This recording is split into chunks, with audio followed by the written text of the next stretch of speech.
여러분 안녕하십니까?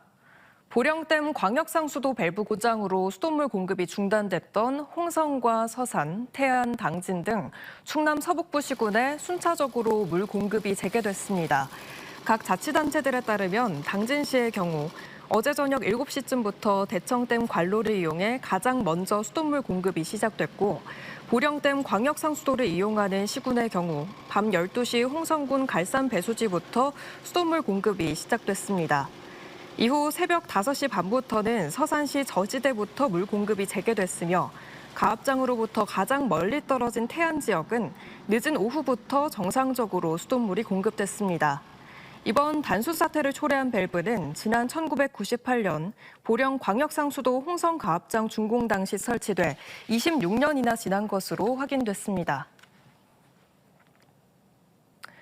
지방 소멸을 막기 위한 청년 인구를 유입하기 위해서는 무엇보다 일자리 창출이 핵심 과제로 손꼽히는데요. 지자체들이 청년 인구를 늘리기 위해 기존에 추진 중인 기업 유치 외에 맞춤형 일자리 창출과 지원 정책을 펼치고 있습니다. 이선학 기자가 보도합니다. 천안의 한 시내버스 회사.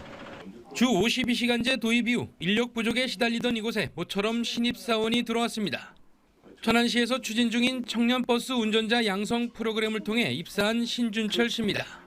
대형 면허 취득부터 입사까지 보장받을 수 있어 지역에 거주하는 청년층들에게는 지역에 안착할 수 있는 새로운 기회로 다가옵니다. 면허부터 교육 그리고 취업까지 전부 쉽게 그리고 빠르게 할 수 있게 됐고요. 실제로 일을 해보니까 굉장히 재미있고 또 성취감도 높은 직업이라고 생각을 해서 아주 만족도가 높습니다. 인근의 아산시는 청년들에게 개인 택시 면허 인수를 지원합니다. 전체 택시 1000여 대 가운데 700여 대가 개인 택시인데 고령 운전자가 늘어나는 만큼 젊은이들의 참여가 절실한 상황입니다. 만 20세에서 39세까지 지역에 거주하는 청년들이 개인 택시 면허를 인수할 경우 별도 담보 없이 최대 1억 원을 10년간 장기로 빌려주고 이자도 전액 시비로 지원하고 있습니다. 덕분에 목돈 마련이 어려운 젊은이들도 개인 택시 운전이라는 새로운 도전이 가능해졌습니다. 이게 1억이라는 큰 돈을 10년 동안 이자까지 지원해 주면서 이렇게 도와주는 걸로 해가지고 하면 되게 든든하죠.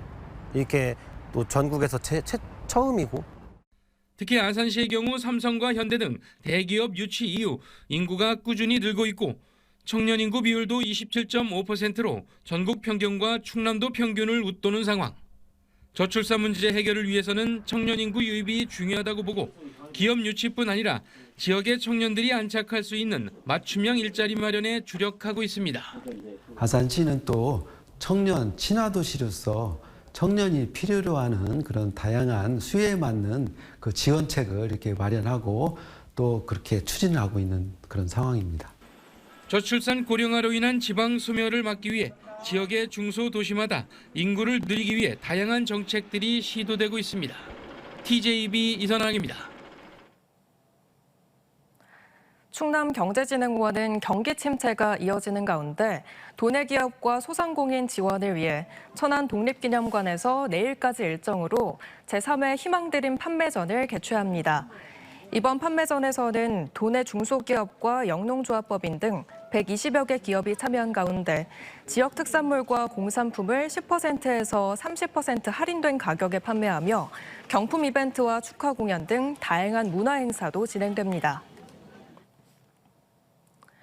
K리그2 충남 아산FC가 리그 최종전에서 충북 청주를 4대1로 대파하며 리그 2위를 기록, 승강 플레이오프로 직행했습니다. 충남 아산은 브라질 용병 주닝요와 데니엘손이 각각 2골씩을 기록하며 맹활약해 승리했고 경쟁팀 서울 이랜드가 전남에 0대4로 대패하며 순위가 뒤집혔습니다. 이에 따라 최종 2위로 리그를 마무리한 충남 아산은 K리그1 11위 팀과 홈과 어웨이 한 경기씩을 겨루며 일부 리그 진출팀을 가리게 됩니다.